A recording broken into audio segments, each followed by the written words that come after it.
Do we have a clear direction for the Democrats? We don't. And Democrats still have a civil war. You know, I wrote a big piece on Monday about all the ways that this race highlighted Democratic divisions. And I even said Ralph Northam's likely to win this race, but there's still these underlying problems. And despite the 9-point margin of victory, those Democratic problems remain. You know, people weren't voting for the Democrats yesterday as much as they were voting against Donald Trump. But that's not enough. And the Northam people say that. You know, they got a lot of,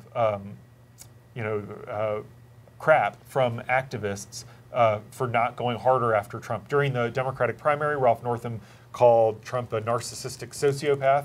He sort of tried to appeal to independents for several months after the June primary, and then at the end, they were concerned about turning out the base. And so what they did was they went back to hitting Trump really hard, and so it was a very difficult decision, and it was a strategic. It was hard to thread the needle as a Democrat running against Trump, because you know, do you try to appeal to independents and say I'll work with the president, which Northam actually ran an ad straight to camera saying when I agree with him I'll work with the president, or do you say like let's stand up to Donald Trump? Now what Northam people tell me in terms of lessons that can be learned is you can't just run against Donald Trump. You know, it's sort of there's a lot of frustration with Donald Trump.